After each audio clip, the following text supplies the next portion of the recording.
Let us offer our consecration to the Lord. Lord, we offer up to you this day, and we ask that your name be glorified as we continue to know you, love you, and serve you, as we continue to do your will and seek to grow closer to you. And we ask this through Christ our Lord. Well, we're now in the third week of Lent, and we're looking at some of the powerful words that we see in this week's first readings. And we're going to be looking at readings from the second book of Kings, and also from Deuteronomy, Jeremiah, Hosea, and we're also going to, during this week, find the powerful words that we see in the reading for tomorrow, which is the Annunciation of the Lord. Remember, the Annunciation of the Lord, which is the celebration, we'll talk more about it tomorrow, which is the celebration of Gabriel coming to announce to Mary that she will become the mother of Jesus, happens exactly 9 months prior to Christmas. So on the Annunciation of the Lord, except when there is a leap year that throws it off, and last year was one of those examples. But when we have the Annunciation of the Lord, on that day, you are exactly 9 months from Christmas. So you can figure how many shopping days you have until Christmas. But we're not going to discuss that further until tomorrow. Our first reading is one of my favorites from the Old Testament.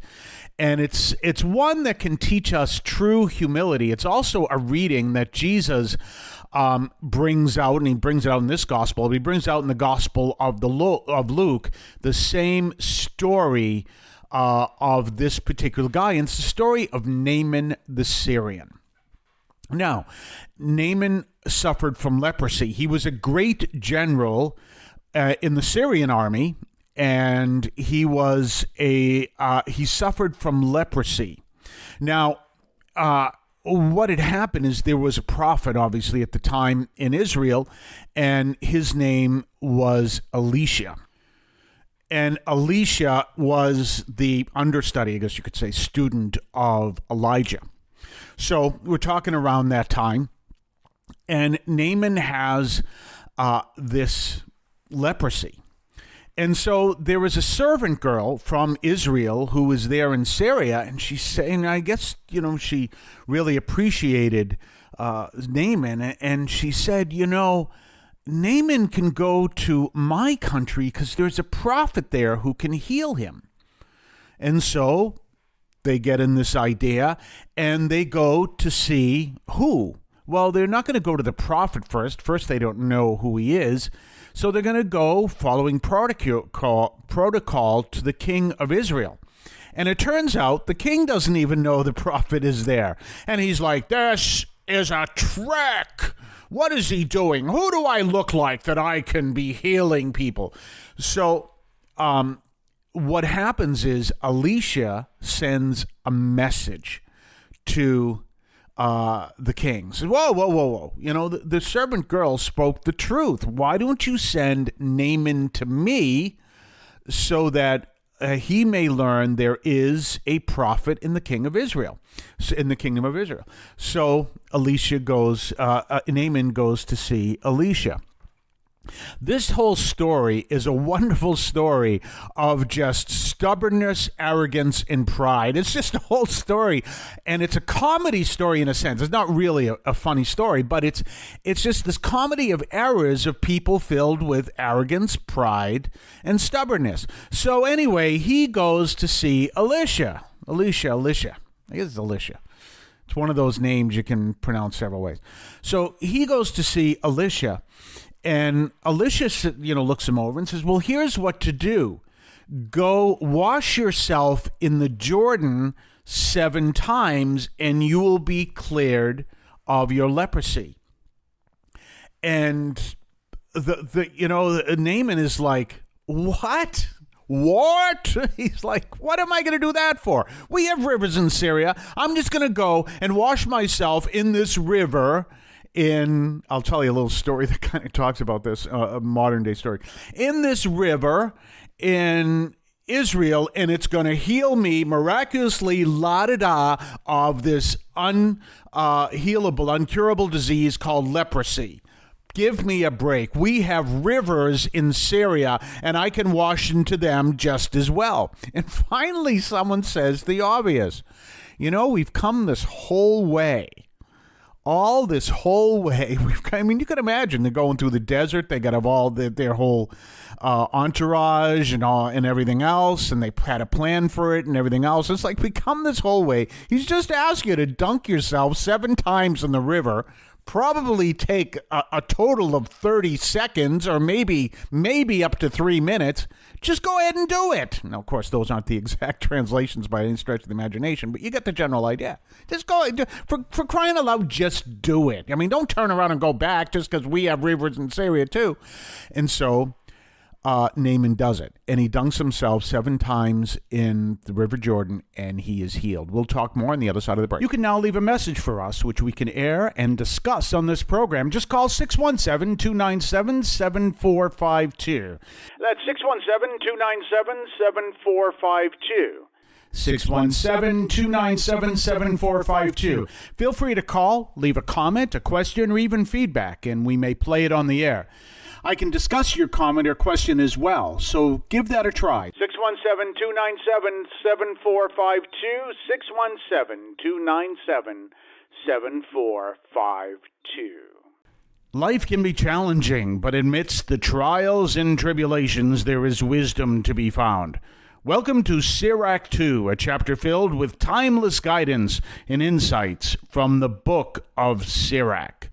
In this chapter, we learn the importance of remaining steadfast in our faith, even in the face of adversity. It teaches us to be patient, for trials can shape our character and lead to spiritual growth. Seeking wisdom and understanding is of utmost importance. Sirach 2 reminds us to study the teachings of the wise, be open to correction, and follow God's commandments. By doing so, we can find true fulfillment and blessings. Don't be discouraged by the temporary prosperity of the wicked or the challenges you may face.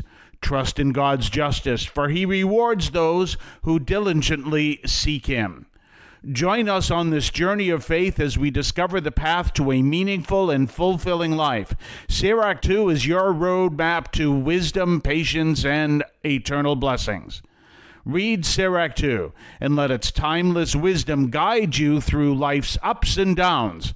Available now in the book of Sirach, part of the Old Testament. Brought to you by the voice of St. Anthony Parish in Alston.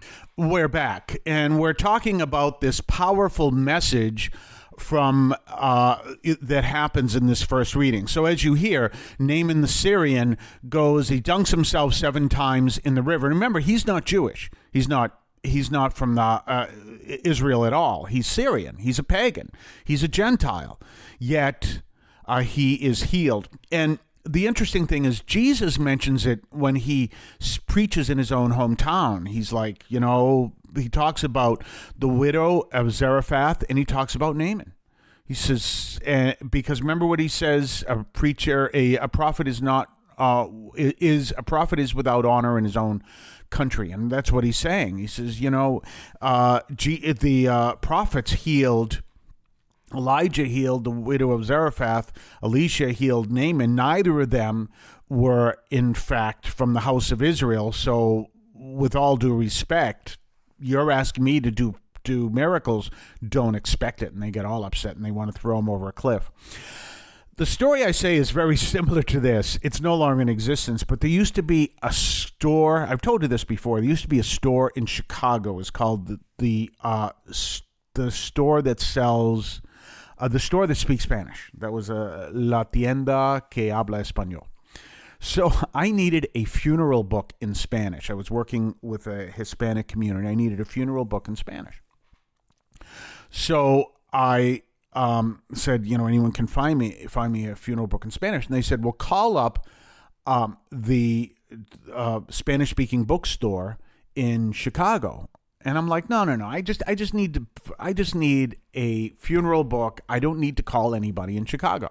So I asked around, and everyone kept saying, call the store in Chicago. It's literally named the Spanish-speaking bookstore in English. La tienda que habla español in Spanish.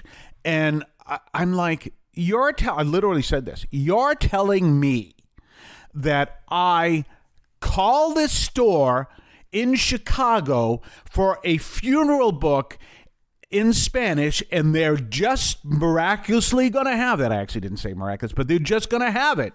And they went, trust us. Same idea. I mean, you got to be kidding me. So I call them, and they answer the phone. La tienda que habla español.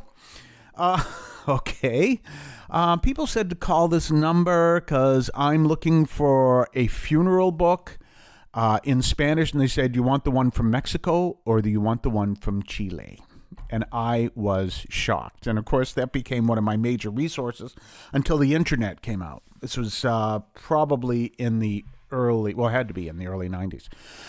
So, no, it was in the mid 90s. So you have to realize that attitude can happen in all kinds of business and everything else. But that's what happened.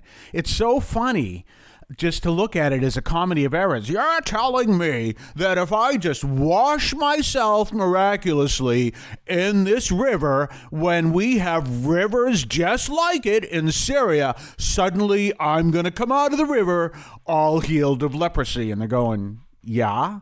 And, finally his men are saying, is it really going to cost you anything to jump in the river and dunk yourself 7 times? Just do it. We've come all this way. So he does. It's a great story. It's today's first reading. So enjoy it from 2 Kings chapter 5. And it's one you can tell many people. It's a wonderful story. We'll talk more tomorrow. Have a blessed day. I want to call your attention to Catholic TV, which offers great faith-filled, family-friendly programming 24 hours a day. You can find your cable channel at www.getcatholictv.com, and you can watch online on the free apps or check out the YouTube channel.